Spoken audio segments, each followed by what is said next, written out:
First, let's start with conversion tracking in general. How does conversion tracking work in Google Ads? To explain this, I'll be using Microsoft Paint.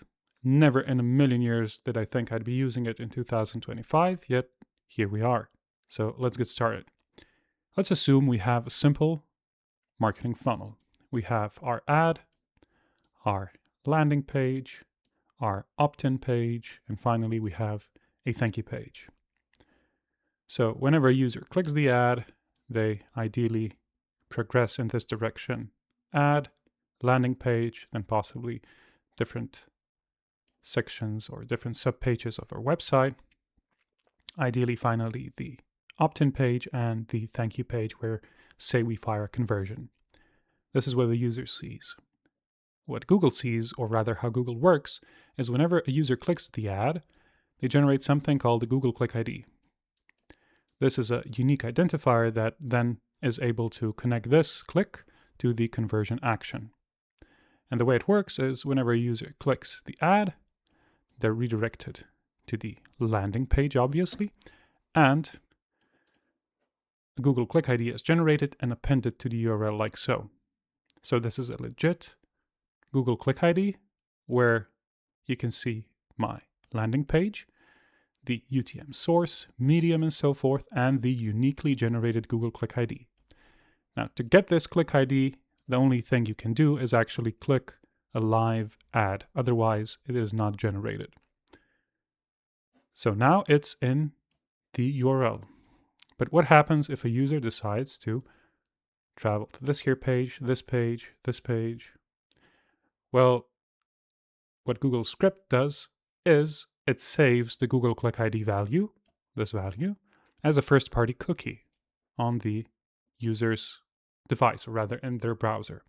So when the user finally decides to fill out our lead form and gets redirected to the thank you page where we have a conversion set up, Google then reads this Google Click ID stored in the first-party cookie and says, okay, this here conversion from this user is a direct consequence of them clicking this here ad. And this is how Google is able to track conversions. So with offline conversion tracking, what we would do is we would capture this Google Click ID in our CRM or Google Sheet or wherever we happen to be storing the lead data.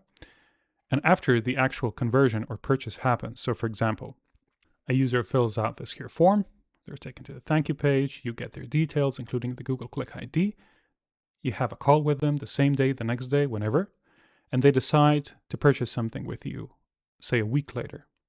You can then take this conversion, this purchase value, its currency, the Google Click ID and so forth, and feed it back to Google, effectively letting them know that, hey, this here user that clicked, I don't know, a week ago, actually decided to make a purchase, and this purchase is, say, for €100 in value, and it happened on this and this day and so forth. So Google can again attribute it back to this here click based on the Google Click ID, even though it happened offline and it happened a week or two after the initial click.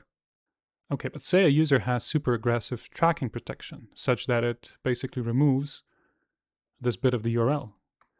Google can't then store the first-party cookie. It can't effectively track. How does it track in that case?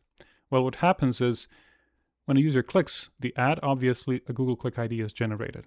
And Google tries to pass it onto the landing page in the URL. And if it can't do it, you might think that the tracking is lost. Well, that's where enhanced conversions for leads come into play. So the way that works is, okay, a user clicks the ad, gets to the landing page, then goes to different parts of our site, and finally gets to the lead form. The user then fills out this here form with their email, name, phone number, and so forth.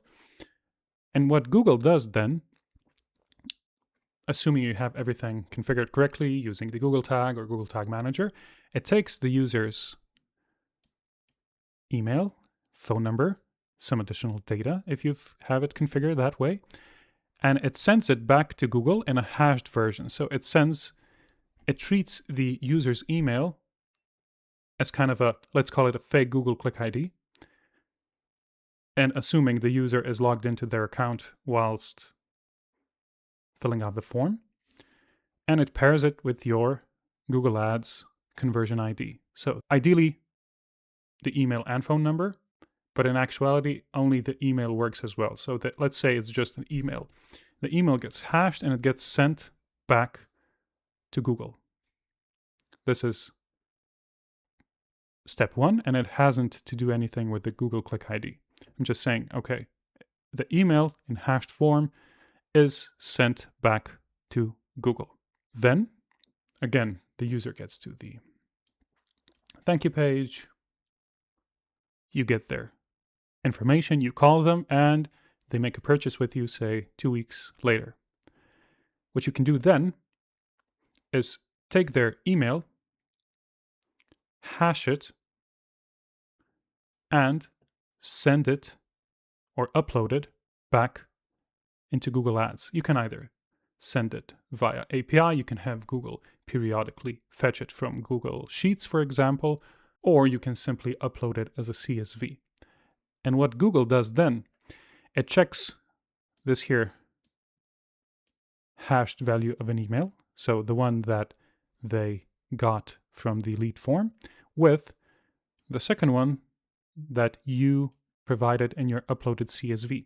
And if the two match, then Google can count it as a conversion. And that's how Google prevents data from being lost, at least to a certain degree, by tracking protection. Now let's go to the next video and set it up.